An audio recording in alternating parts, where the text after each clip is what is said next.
primeiro conceito que importa saber é a alavancagem. A alavancagem não é mais que um instrumento financeiro que permite que qualquer pequeno investidor tenha acesso a este tipo de mercado. Naturalmente, a alavancagem deve ser usada com inteligência, dado que pode aumentar tanto o potencial dos ganhos como das perdas.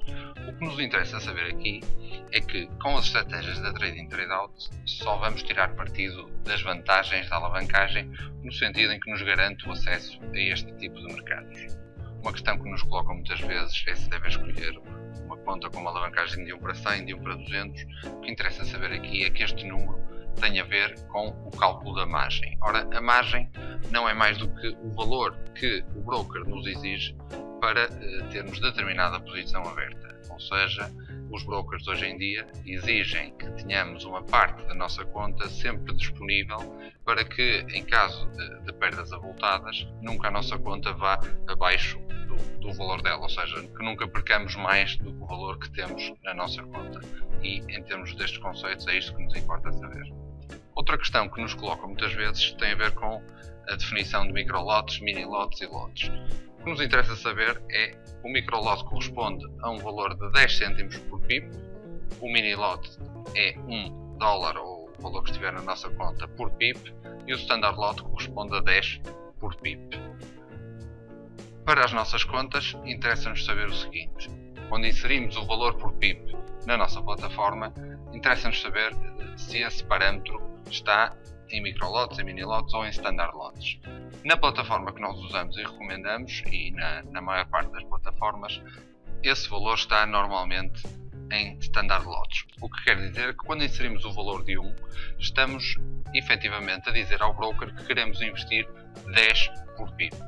E é por isso que teremos que dividir por 10 o valor que queremos efetivamente investir. Ou seja, se queremos investir $1 por pip, o que teremos que fazer é inserir no parâmetro do volume 0,1. Vamos então às más notícias. Mais pessoas desistem de investir no mercado Forex do que em qualquer outro mercado. E este número, 97%, acaba por ser assustador e tem a ver com um fator que, na nossa opinião, é o mais importante de todos e tem a ver com a gestão de risco. Normalmente estes 97% não sabem ou não querem saber da gestão de risco. Vamos então ver como é que o podemos fazer. Para fazer gestão de risco, a primeira coisa que temos que saber é o tamanho do nosso trade. Já aprendemos a fazer as nossas contas, já lá vamos elaborar mais sobre este assunto. O segundo parâmetro é o risco-recompensa. Portanto, nós temos que saber não só quanto investir em cada trade, temos também que saber qual é o retorno desejado para cada um desses trades. Vamos então ao primeiro parâmetro, já falamos sobre isto em vídeos anteriores. Vamos agora ver este capital a investir, de que forma é que deve ser calculado. Há várias hipóteses. A primeira é em pips. Porque é que nós não o fazemos e porque é que, na nossa opinião, isto não faz sentido. Imaginemos que fazemos 2 trades, um primeiro em que ganhamos 100 pips e um segundo em que perdemos 50 pips. Só com estes dados, a única coisa que podemos concluir é que estamos a ganhar neste momento 50 pips. O que não tem absolutamente nada a ver com o facto de estarmos ou não a ganhar dinheiro. Imaginemos que no primeiro trade estaríamos a investir $1 por pip, que quer dizer que tivemos um lucro de $100, e no segundo estávamos a investir $3 por pip e perdemos, portanto, 50 vezes 3. Estamos neste momento com um trade positivo, um trade negativo, 50 pips de lucro e um prejuízo de $50. Portanto, o cálculo em pips, na nossa ótica, não faz qualquer sentido. A segunda hipótese, e que temos vindo a explorar até agora, é o do capital a investir ser definido em dinheiro. Se queremos investir $100 num trade, não vemos qualquer inconveniente nisso. Deve ser, mais uma vez, um valor com que nos sintamos confortável e desta forma garantimos que sabemos quanto é que estamos a investir num trade. Este método peca apenas por um fator e é por isso que nós na Trading Trade-out investimos sempre o nosso capital numa percentagem do nosso trade. E isto tem a ver com uma vantagem matemática, que é a vantagem dos juros compostos. Vamos então perceber um bocadinho melhor como é que funcionam os juros compostos. Temos aqui um gráfico em que pretendemos mostrar o potencial do investimento em percentagem da nossa conta. Aqui nesta linha mais clara, a verde, temos um conjunto de trades ganhadores em que investimos sempre uma percentagem da nossa conta. Aqui a verde, trades ganhadores, portanto definindo sempre um valor, imaginemos $100 por trade. Nesta linha amarela voltamos a ter uma percentagem, neste caso em derrotas consecutivas, e a mesma situação para um valor fixo aqui na linha vermelha.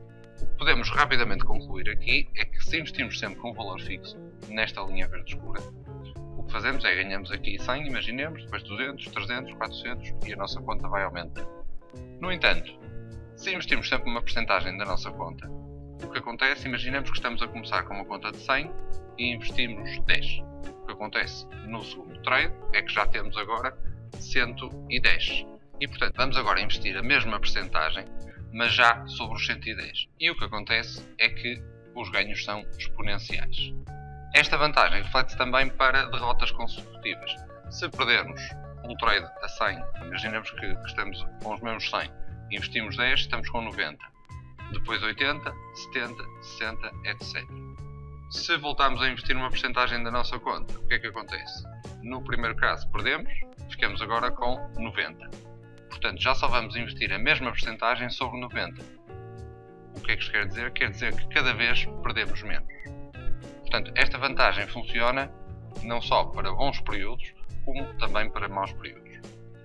E é por isso que nós, no cálculo do nosso trade sizing, investimos sempre uma percentagem da nossa conta de trading. É uma vantagem matemática da qual os traders da Trading Trade-out nunca abdicam. Então coloca-se a questão agora, que percentagem é que vamos investir? Quando fazemos um trade, temos duas hipóteses. Ou arriscamos muito, ou arriscamos pouco. Quando arriscamos muito, só há duas possibilidades. Ou ganhamos muito, ou perdemos muito. Já se arriscarmos pouco, podemos ganhar pouco, ganhar muito, perder pouco ou perder muito. O que acontece normalmente, e à medida que o tempo passa, é isto. É que quando arriscamos muito, ao longo do tempo vai haver um trade ou dois, ou uma série de trades perdedores, e que vai originar que percamos muito. Quando arriscamos pouco e sabemos o que estamos a fazer, só podem acontecer estas duas coisas, que é ou perdemos pouco, estamos a arriscar pouco, ou ganhamos muito devido à acumulação de ganhos. Então, mais um esquema aqui, só para elucidar sobre qual será a percentagem adequada a investir. Na linha vermelha, muito rapidamente, se investirmos 100% da nossa conta e se tivermos alguma sorte, o que acontece é que duplicamos, triplicamos, quadriplicamos a nossa conta, mas estamos permanentemente a investir a totalidade da conta. Portanto, é só uma questão de tempo até um trade correr mal e a nossa conta ir a zero. Mesmo a 50, 25, 10, o que acontece normalmente é que vai haver uma série de trades perdedores, não há nenhuma estratégia que não traga perdas e, portanto, o que vai acontecer é que a nossa conta vai chegar a zero muito rapidamente.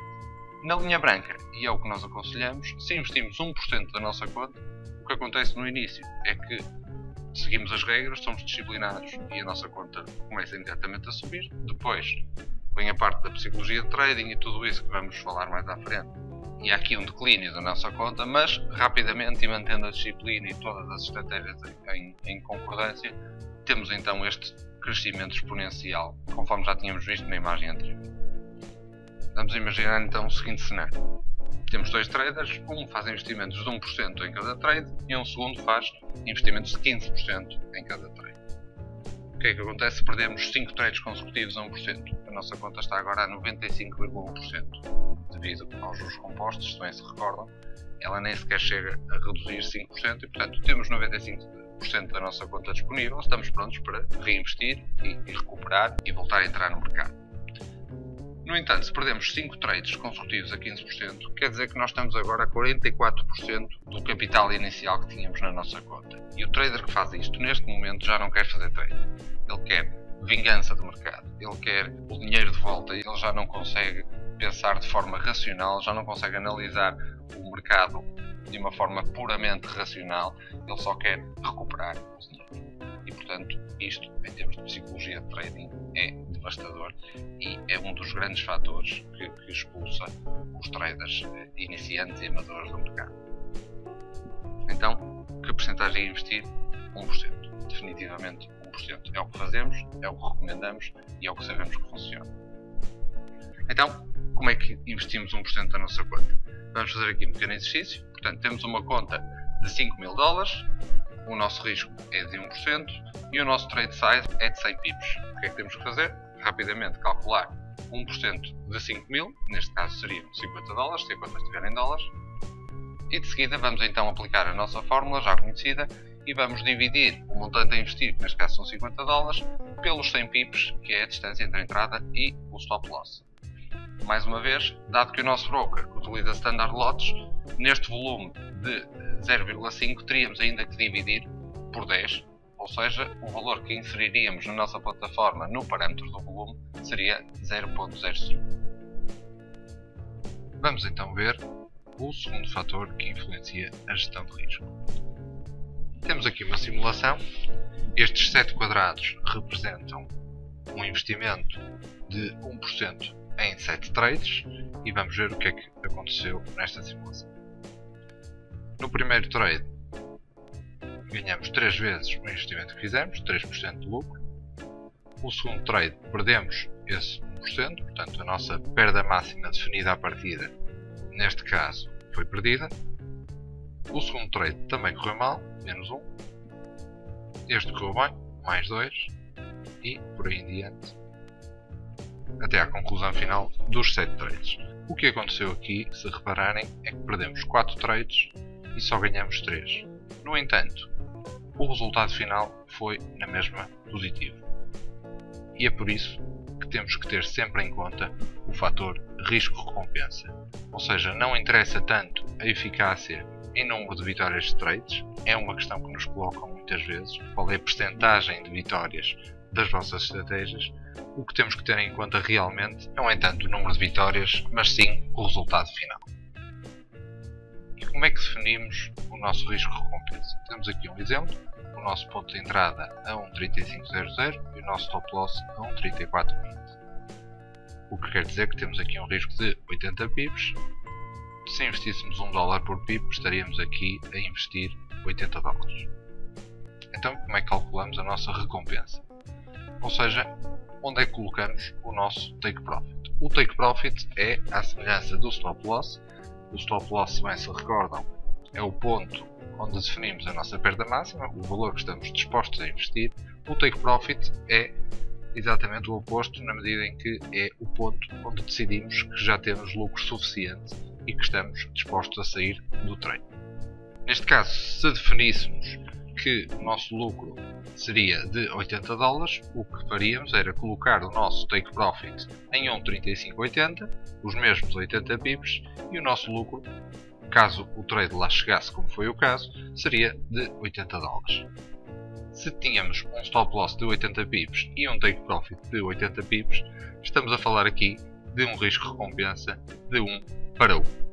A questão que vos coloco agora é, e se nós quiséssemos um lucro de 240 pips e não de 80 pips?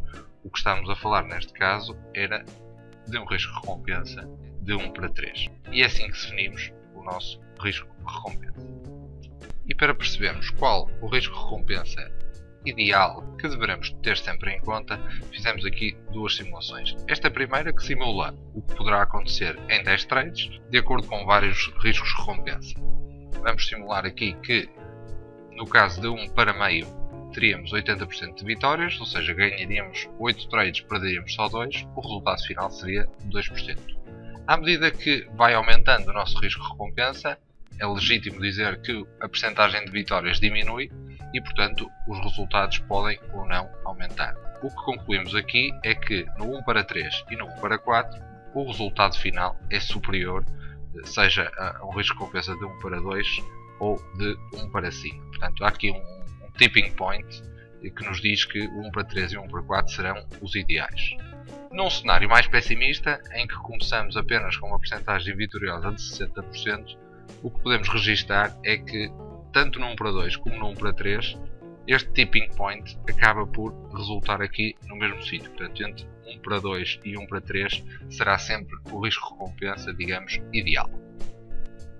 E é por isso que temos estes provérbios entre os traders: in on the small, out on the tall, ou seja, se entrarmos numa barra pequenina, temos um maior potencial de risco-recompensa, e um segundo provérbio: quando as barras são grandes, afasta-te, quando as barras são pequenas, sorri.